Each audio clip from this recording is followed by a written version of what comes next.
With the release of the surprise 3.0 update for Animal Crossing New Horizons, I got to thinking about an old video idea. You see, this particular entry has given players even more options for customizing their islands than ever before, especially in comparison to, say, Animal Crossing Wild World. And, well, when you give people that much power, you shouldn't be surprised when people take it in a decidedly less kid-friendly direction. Which brings us to the concept of horror islands, or horror towns as they were called in Animal Crossing New Leaf. Worlds that players create for the express purpose of scaring the heck out of those who visit. And once we could share our islands in-game, I was waiting with bated breath as to what fresh hell people would create, especially when it came to one island in particular. And that was Aika Village, or Aika Island as it's called now. Aika Village was the most infamous Animal Crossing town, mostly for its abstract and spooky atmosphere, which is what also made it so beloved, containing a simple but clear storyline to piece together throughout your visit. If you aren't aware of the original town's plot and aren't going to look it up, well, as a trigger warning for both the old and the new story, it has themes of mental instability, matricide, and suicide, among many other things entirely. It's pretty open to interpretation due to Animal Crossing's inability to let the player leave notes. But the remastered version, well, if you were to compare the two, then the story of Aika Village is a drop in a puddle compared to the ocean that is Aika Island. So, why don't we dive in?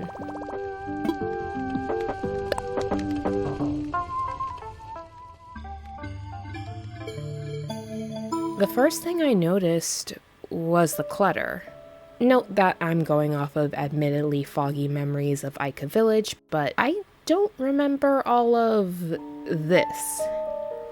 Now, I should preface that I am a wanderer, and especially in open world games, I will just randomly explore the world while I'm not gripped by its story. And when it comes to Aika Island, well, I feel like this impacted my own exposure to the island. Not too much, but just don't do what I do, and if you do leave the video now to visit this island, well, first, visit the closest house to the town hall, and if you can, bring a net for me. In my wandering, I noticed a group of astronauts/scientists gathered around the beach, surrounding various equipment, taking notes, playing piano, with one wandering around that I could speak to. Oh, right. Since the creator of this island is Japanese, naturally the dialogue is in Japanese as well. So we're gonna have to wait until the story section of the video to translate everything.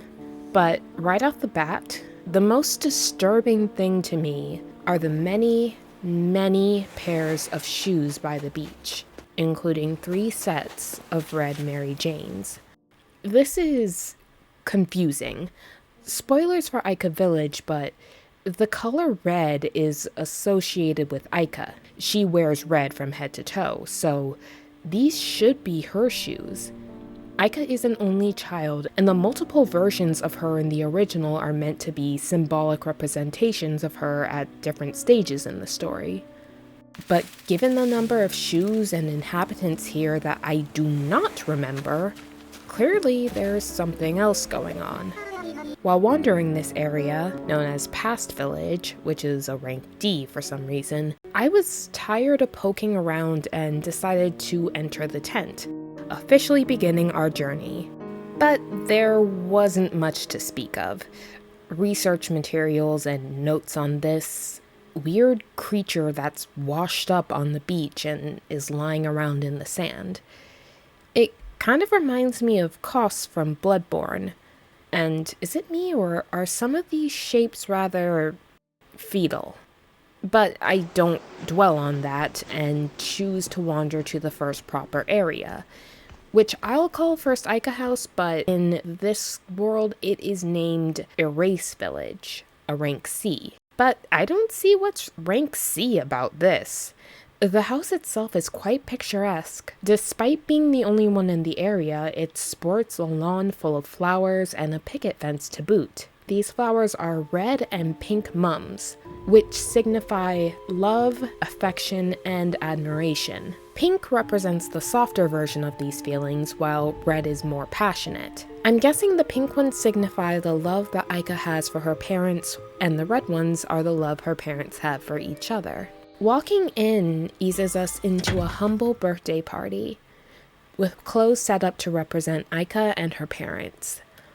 It's simple and tidy, but there's a warmth to this scene that puts you at ease, especially if you aren't aware that this is meant to be a horror town. However, there's one thing about this scene that isn't quite right. The room in the back is blocked off, with no way for us to see what's inside. This will happen often in our journey. It's a curious choice, but I respect it. It's almost as if the creator is saying, everything you need to know is in the areas that you can access.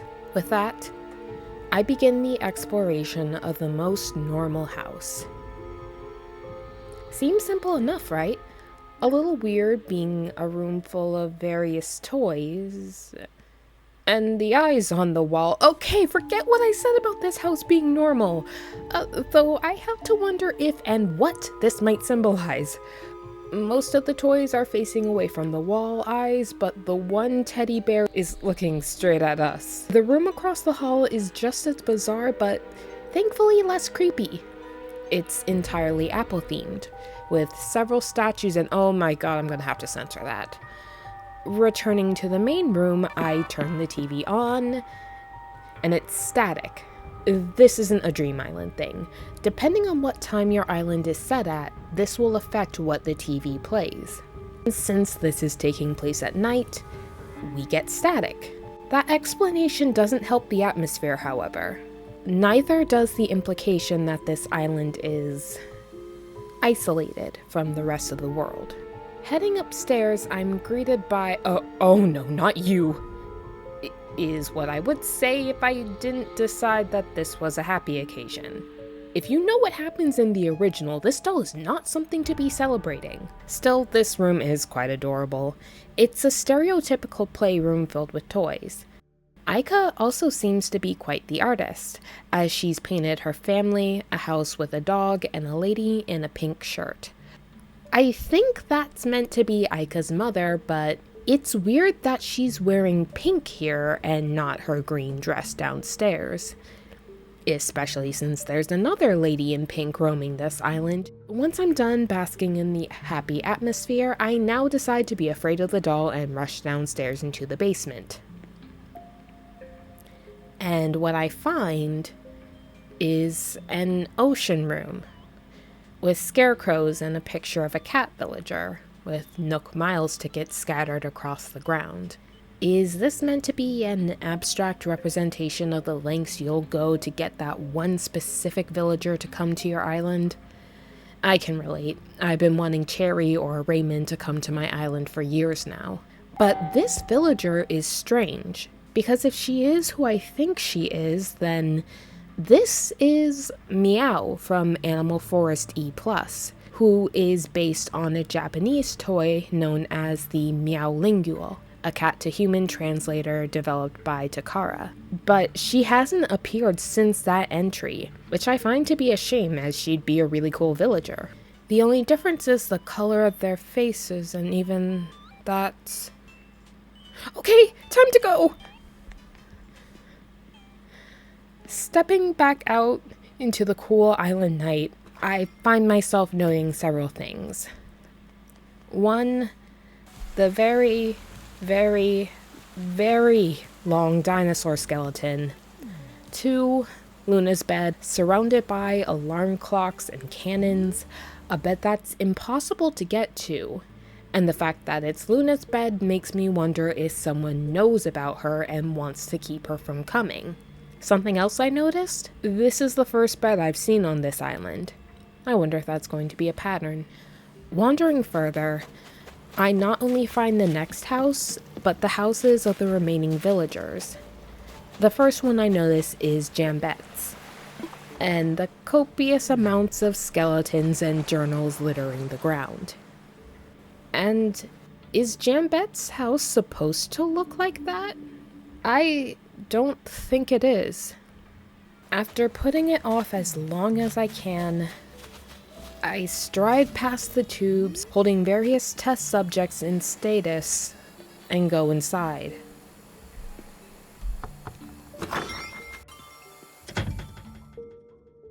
And once I fully process the sight in front of me, I get an idea. What if I'm supposed to enter each room in a certain order? It would be something that makes sense when the first thing I see is this. I mean, if this doesn't scream mad scientist lair, I don't know what does. The glowing moss jars, the frog motifs, the mass of papers and books scattered on the ground, and an exit sign as a possible beacon, not towards escape, but towards understanding. The arrows point towards the right, so the right is where I go. Inside are an octopus, a white bird, and a grasshopper. Sucker, Piper, hops. A scan of the room reveals no secret horrors, but it does bring up this idea that somehow, some way, they found out how to turn the villagers, for lack of a better word, normal. It makes you wonder, what steps does one take to fully transform a sentient creature into something primitive? What would one go through in the process? And do Zucker and Piper even remember what it was like to walk amongst humans? Or have they forgotten entirely? The arrow inside points north, so I go there next. Inside one of the tanks is a turtle and... wait, a turtle? Tortimer? I really hope that's not Tortimer. I find my way downstairs, and that's where I discover what has to be the most eerie room in the house. On one wall are posters of the frog villagers, including Jambette, and some sort of diorama featuring a statue representing a human, a skeleton, a tadpole, a frog, and... Oh, that's even worse than I thought. At first I thought this guy had an unhealthy interest in frog villagers. Then I thought he was making a frog suit from past victims, but I think he's cracked the code on making artificial villagers, which involves a human to some degree, either using human corpses in the gestation process, introducing human DNA during said gestation process, or, and I really hope they didn't go this far, having a human mother involved. And if they've been able to bioengineer them, then... Wait, is that Lily? No, I refuse. They aren't going to get their grubby little nubs on my favorite frog villager. One thing is clear though, this dude needs to go. The exit sign seems to lead me upstairs, and as I do with many other rooms, it takes a bit for me to piece together what I'm seeing. And then it hit me. These are hybrids that they're incubating. There's nothing more to say. I should really stop assuming that things won't get worse, and I really should have expected this. If any of these frogs are your favorite, blame this dude. And okay, frog villagers aren't even my favorite, but I feel like it's natural to want to protect these simple, kind-hearted animal creatures. They just want to travel and live their lives like the rest of us, but this fuck is treating them like creatures he can dissect and study for his own curiosity. But this is Animal Crossing, and I don't even have the luxury of getting a net to bash his head in with, so I'll have to settle for body slamming him with as much force as I can muster. Once I'm done with that hellhole, I start to explore the villagers' houses, and it's here I realize every single villager on this island is a frog. This area is even known as Frog Village. It's even stationed on a pond, and there's a buffet for the villagers to eat from. But that doesn't change the fact that the frogs are basically segregated and can't even have unique enough houses. And I didn't mention her, but in addition to Lily, Diva is here too, so I stop in to pay her a visit. And on the way, I notice, why are all these mixing bowls next to the frog houses? I should have been on edge, but instead it just weirded me out. And while I hate how Diva's house looks too similar to the others, I'm certain that the inside will. Diva, blink twice if you need help. I looked in several houses, and they were all the same. A sterile, white room with an incubator tube for a bed, and a screen with this fuck leering down at them, always watching. The only difference is the roof, and oh no, Lily, blink twice if you need help. At least the scientist is far away from them for now. Noisy Village isn't much better.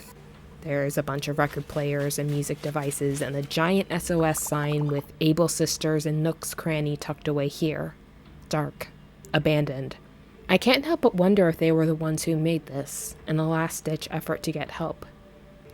As I returned to the scientist camp, stopping by the secret beach to see another pair of red shoes, Wait, there he is! You son of a bitch, come here!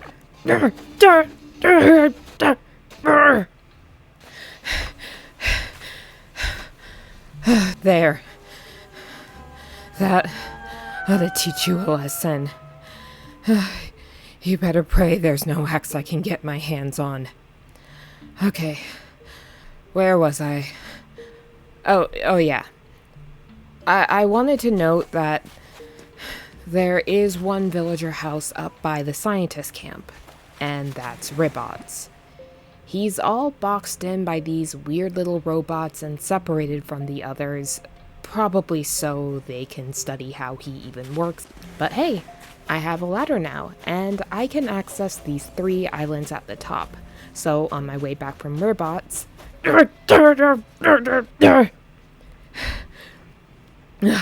now that I'm done with my rampage, it's time to properly enter into Aika Village. Yes, we're here. And I don't know why there are eyeless pictures of Aika's face on the ground, along with... Wait, is that Momo? To actually reach the houses here, I have to hop along a pre-dug path, with dozens of dolls in the holes. I don't know why they're down there, and I also don't know what Koto Yuki is doing here, so I'm gonna go visit Aika first. Yes, Aika is here too. And unlike in the original Aika Village, the multiple versions of her don't seem to be purely symbolic. That's worrying enough on its own, but then there's the trash-covered lawn.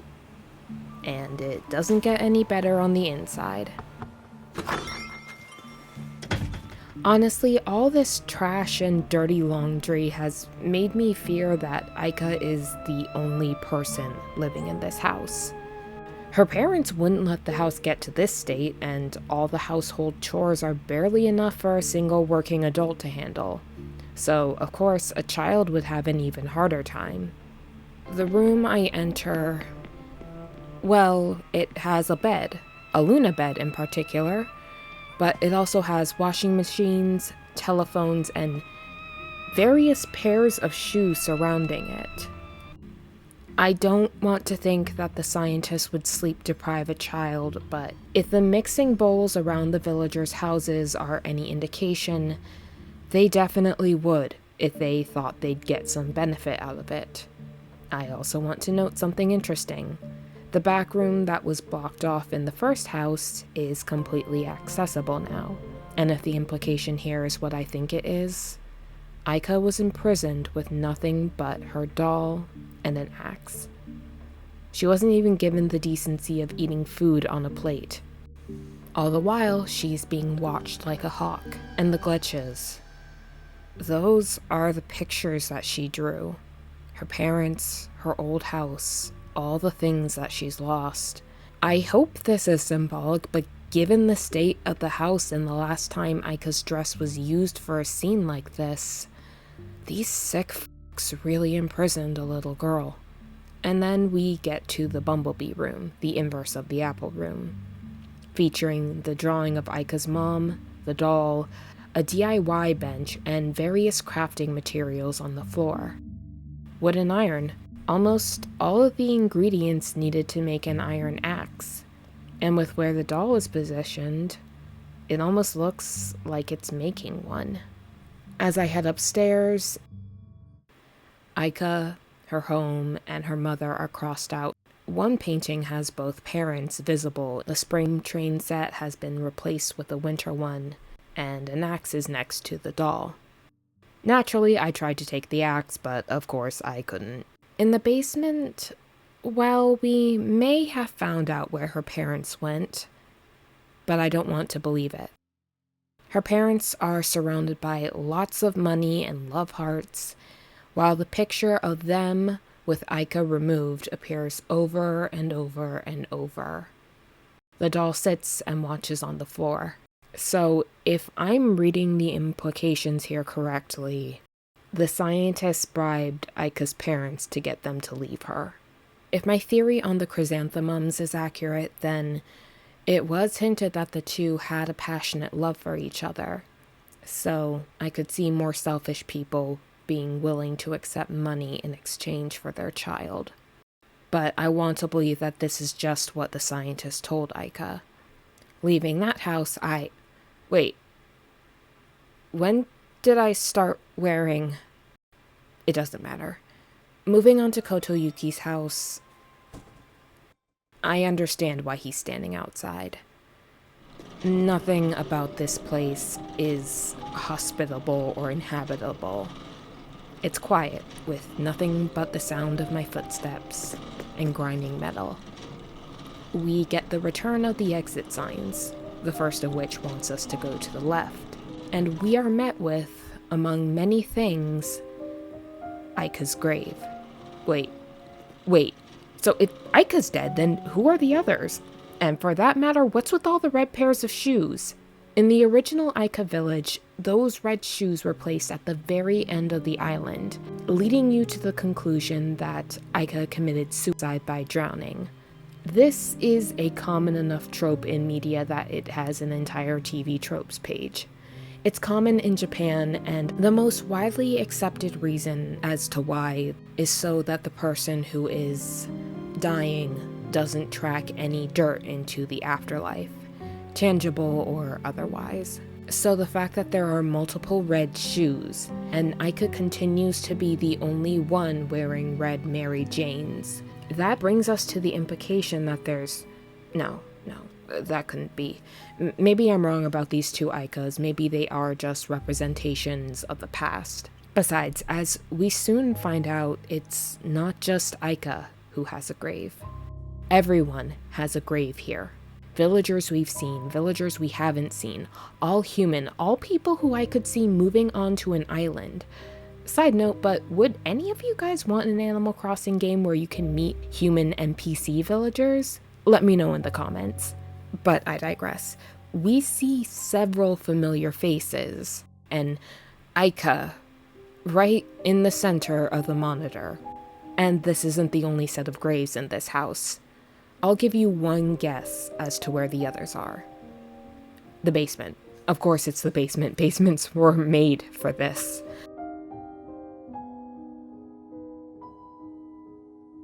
The back room isn't any better. Several objects, including the doll, are trapped in cages. And I think there's a crate of brains in the back, right there. Lastly, in the room on the right, several fax machines are on tables, papers scattered below, each with a cry for help written on them. I don't know if it's Aika herself crying for help. I hope not. That would make this even more depressing than it already is. Unfortunately, I don't have the footage of myself entering the third Aika house. For some reason, I decided to do this at 8 p.m, and it was quite late when I was finishing up. But I've gotten screenshots and videos of what matters. And this house feels very final. The first Aika house was in a stable environment. The second was unstable, but somewhat functional.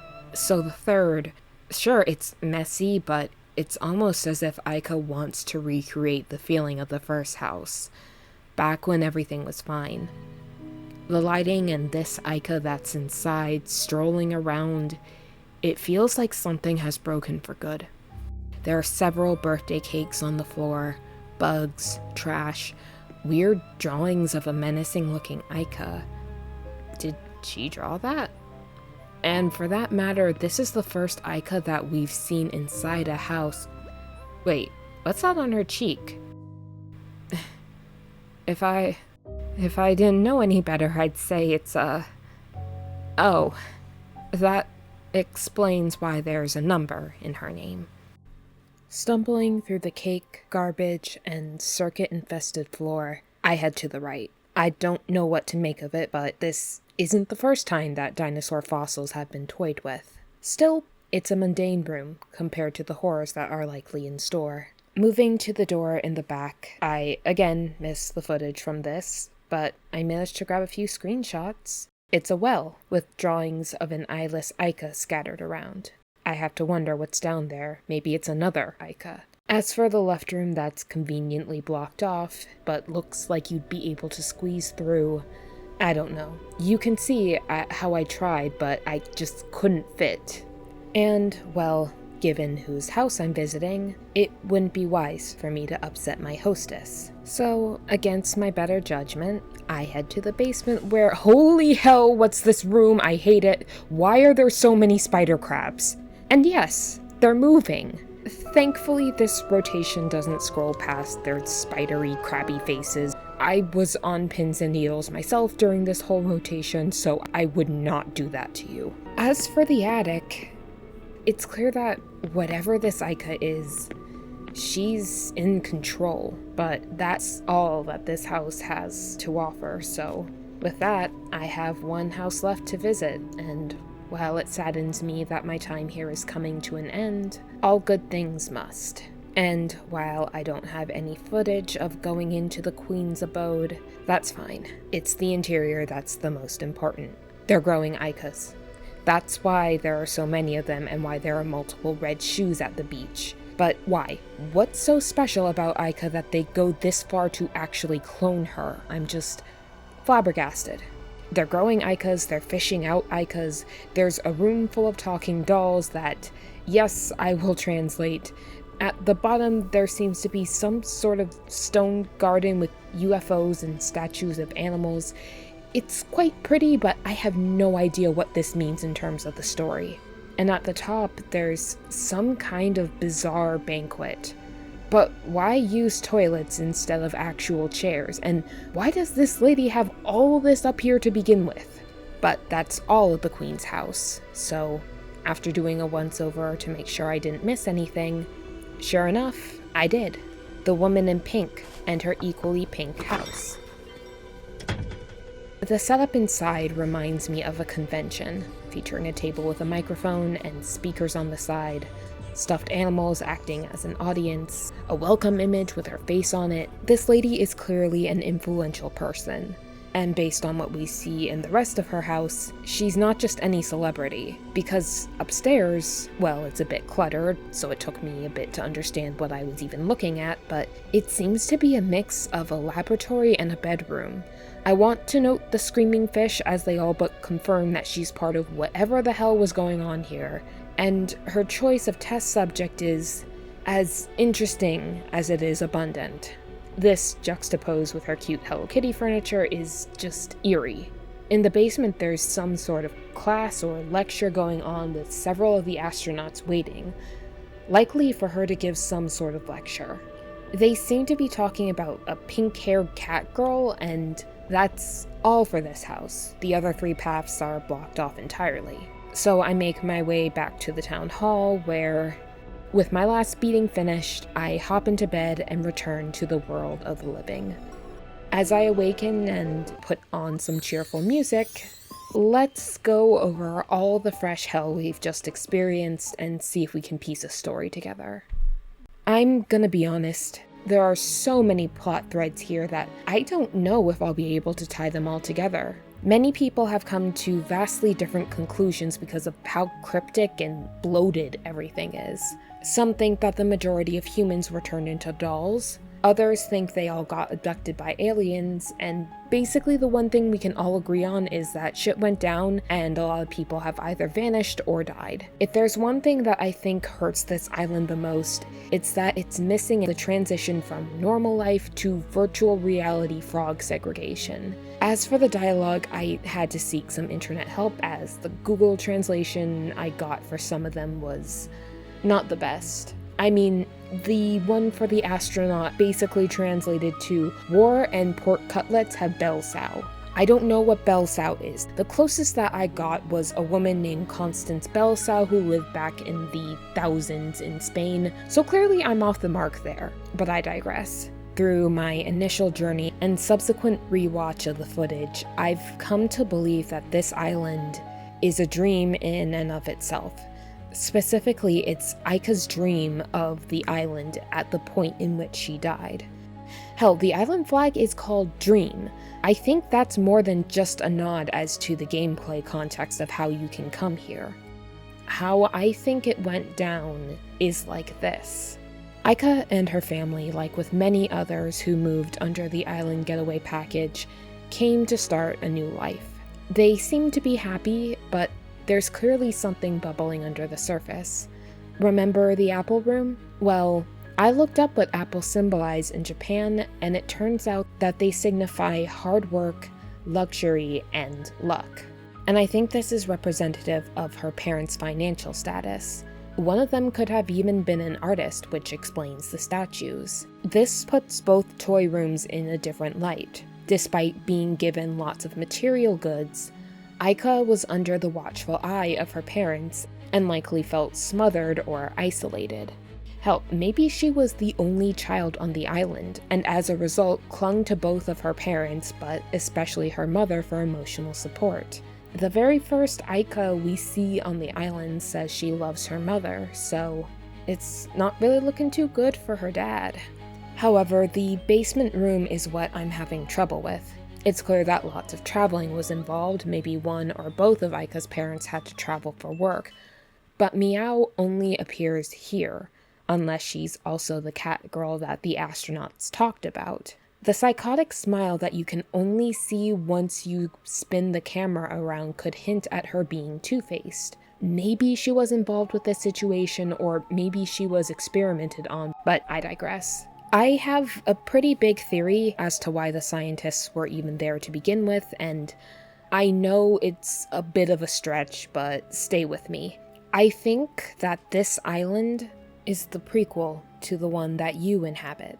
I think that when Tom Nook did his whole island getaway package, he did a test run to make sure that it could be a success, and so he brought a bigger group of animals and humans along with him, including the scientists, who likely were there to study the flora and fauna and how it differed from the mainlands.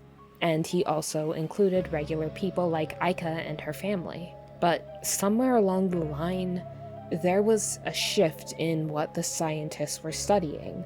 Some chose to study dreams and Luna, while others chose the animal villagers just to see what made them tick. And on a secluded island, ethics and morality slowly began to erode. I think the dream study was just the start of that slippery slope. Think about it. In the Animal Crossing world, dreaming is powerful. If what goes for the player goes for every other person, they can choose whether or not to lucid dream before falling asleep instantly. And through Luna, they can connect with others and craft their own worlds from scratch that they can return to whenever they want. And given that the dream is called Aika, and since she's a child, we're seeing a mixture of reality, Aika's lingering emotional state, and interference from outsiders who came to infest it. But I think that the reason they even honed in on Aika was because she could create lucid dreams that people could fully inhabit. And since they had an incredibly powerful asset on their hands, they went about ensuring that they could access it at any time, which is where her parents come into the picture.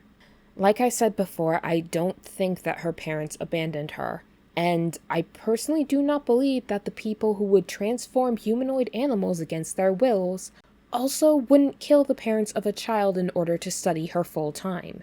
And even if Aika's parents agreed, well, 1, they could easily change their minds at any time, and 2, they could straight up lie, get back to civilization with their money, and then sick Booker, Copper, and whatever makes up the Animal Crossing SWAT team on them. But that's only if her parents were given the chance to take the money and run. So I think they didn't get that chance at all. But Aika doesn't need to know that. If it gets her to trust the scientists, then yeah, sure. Tell this girl her parents abandoned her, but that they won't leave her behind, and she can sleep for as long as she likes until she feels better. Maybe they initially left her in the trash house for a few days after killing her parents, just to make her feel even more abandoned before they came to rescue her. The second painting room is a testament to the resentment that she felt, and if she wasn't excited about the move to begin with, then having her parents leave her, on top of ripping her old life and dog away from her, that just cements her decision to trust the scientists. But sooner or later, she'd come to understand that she wasn't in the care of good people, which led to her rebelling, which led to her being locked up when she wasn't being experimented on, or straight up left to fend for herself in a house she knows nothing about maintaining. And if this is Aika's experience, then the other villagers like Zucker, Piper, the 2 frogs, and maybe Tortimer, it must have been so much worse. And I think that this was around the time that Tom Nook saw the writing on the wall and took his leave. He'd already had his nephews Sable, Mabel, and Blathers relocated away from him. He saw how the island was growing more isolated, and I think seeing the SOS sign that the twins and the Able sisters were making was the final straw for him. The fact that it was also called Noisy Village, like something that needed to be silenced, was a veiled threat that he took to heart. In-game, those services are unavailable on Dream Islands, but in this case, I think it's hinting that they abandoned the island for their own survival. But I don't think it was a situation any of them were happy about or took lightly, which is why they're also cautious about moving onto your island, but they dress it up under specific circumstances so you wouldn't even guess. Buying a certain amount of items from Mabel or giving Blathers a certain amount of creatures, why you end up being in debt to Nook, all the while being tempted by a plethora of furniture and clothing and being volunteered for all sorts of jobs. Which brings us to the next point. Have you ever wondered why Tom Nook's goal was to get KK Slider to visit the island? It's pretty random, don't you think? Honestly, I didn't even know he liked KK Slider all that much. Or rather, have you wondered why he started this grand island endeavor with only 3 outsiders, and why we had to work from the ground up and jump over hoops to either find more people, and why he has full control over the vetting process? Well, it's simple. 1, he probably lost a lot of money in the first endeavor, so he's starting small, but 2, for a celebrity to visit the island so regularly, that brings attention that those who work in the shadows do not want. And if something were to happen to that celebrity, his last known location would be the first place that people would look.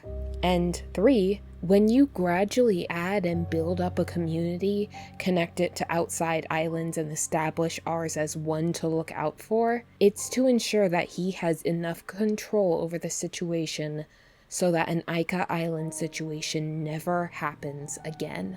I could imagine that leaving Aika behind haunts him greatly. He was unable to help her when he promised her a new home. Instead, he fled, and he took his friends and his relatives to ensure their survival, but at the cost of her own. I could see anyone becoming more controlling over that. Even if his intentions are and remain pure, there's no good way to transition back to the island, but while I don't know how we got from point A to point B, I think I know how we got to the final state of the island. While several people, including the most prominent figures, the queen, the scientist, the astronaut, and the lady in pink were inside Aika's dream, she managed to escape her cage, snuck out to the hidden beach, and vanished under the waves, leaving her shoes behind. And Luna, now that the dream's occupant has vanished, chose to take her leave. Just to be clear, I don't think that Luna was involved in this study, or at all condoned what was done to Aika.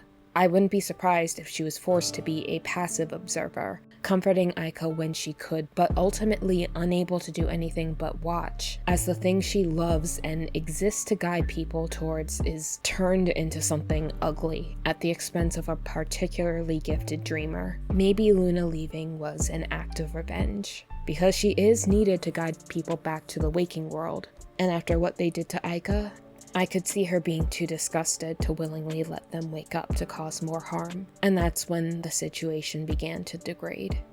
Because now that the original occupant has left, no one else can either, and the scientists begin to panic, and that's where the clones come in.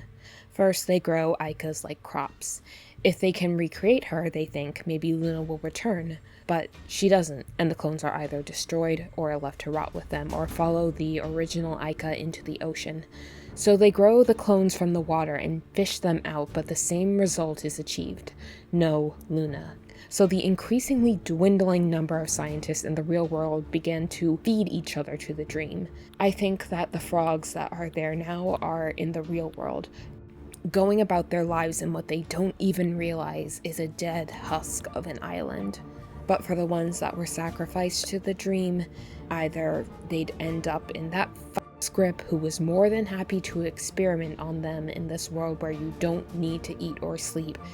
And when Ribot shows up, that's when the scientists get the idea of a robo-Aika. If this thing can dream and fall into this world, they think, maybe a robo-Aika could get them out. But like the others, she too was unable to summon Luna. And due to that mark on her cheek, she might have had an aggressive streak to boot. I could see her getting that while fighting with the scientists as they leave her in Aika House 3 to rot. And with the other clones being so half-formed that they can't finish growing or unable to be fished out or even joining the real Aika in the ocean, I think they eventually gave up on making Aikas and turned their attention to the many humans, the many scientists still in the real world, seeing if dragging one of them in could help break them out. I could see them turning on each other, until all that remained were madmen, too insane to hurt each other or hyper-focused on other things. As for the ones who lost that fight, maybe some got their consciousnesses moved to stuffed animals, and to spoil that, well, their dialogue isn't all cries for help. It varies. One says that they understand but still begs to be free, and some beg to stay there instead. As for the others, either the lady in pink managed to give fish consciousnesses, or they got moved to fish bodies. After they ran out of people, I think they accepted that they were never going to be free. That explains why they aren't interested in us. Outsiders can't help them. We're just a visitor in their insane little zoo. We can't save them, therefore we have no use. And that would explain the Luna bed that's on display. It's a hateful shrine to the being that abandoned them. And I wonder if they even see her when she leads dreamers here, or if she makes herself invisible. I have to add, it is strange that they chose to leave the one Aika clone wandering the main island, while the other two and Kotoyuki are kept away. I mentioned her dialogue, but I think it's time to talk about everyone else's. It doesn't give any clear answers to the story, but they are telling or strange. Like this character, the Queen, or Jenny Park, as she is called in Google Translate, who says, "Shizue's shoes are easy to steal." Shizue is a Japanese girl's name that means gentle and calm. I have no idea who this is in reference to. I thought for a second that Shizue was Aika's surname, and that maybe she was stealing and leaving behind these shoes and all those Aikas didn't actually drown themselves, but Shizue is a first name. This could be a translation error, but I put it through a couple different translators, and it always came out to either Shizue's shoes or Shizue's socks are easy to steal. I'm guessing she's either talking about Aika or the lady in pink. We don't find out what the lady in pink's name is, but that also begs the question of why is this woman stealing another woman's shoes? I don't know. But this fuck's intentions are crystal clear.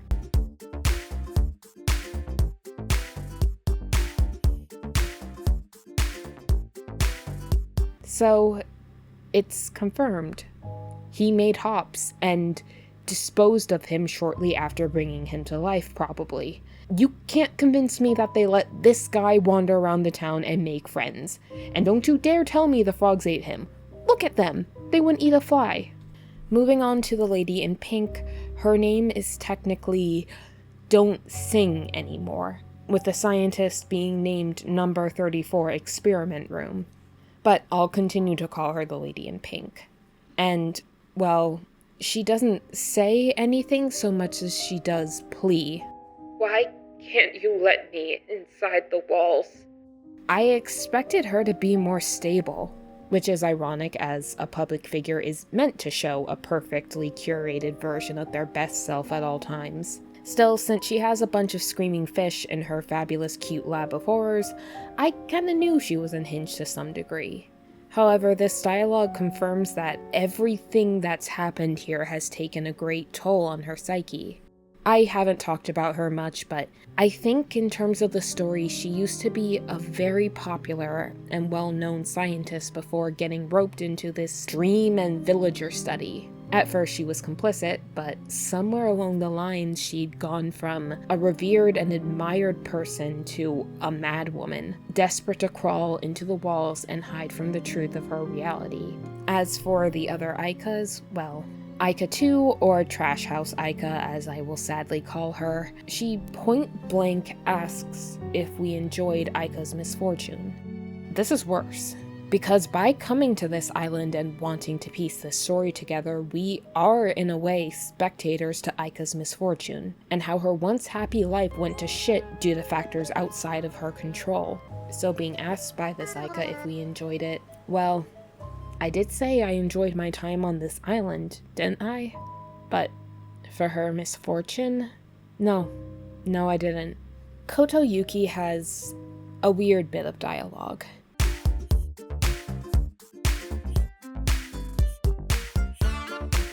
Which is technically the first ever Animal Crossing game, and the words in Koto Yuki's house translate to Danger Zone.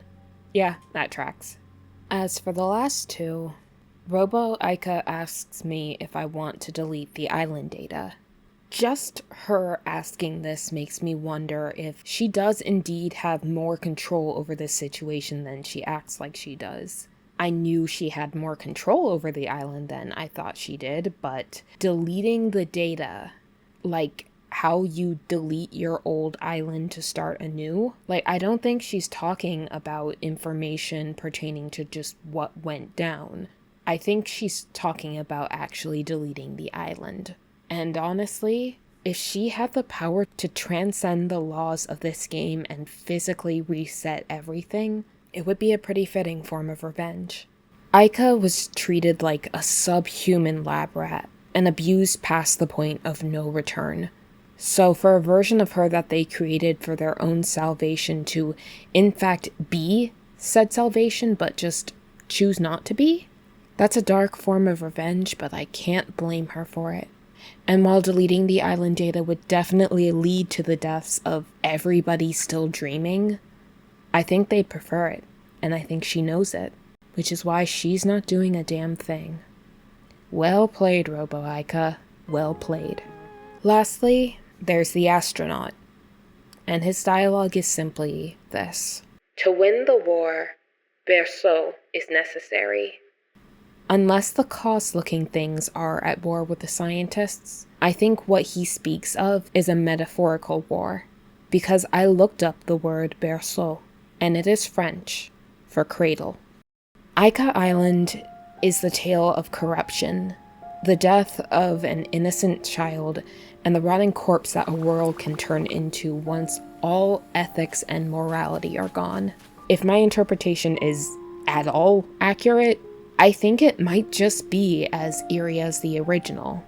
It isn't perfect though. Like I said, these were only the threads I was able to tie together, and I feel like there's either stuff that has gone completely over my head, or there's just a lot of fat that could be trimmed. The lady in pink, despite having such a fabulous house, could have been excised in exchange for another Aika house.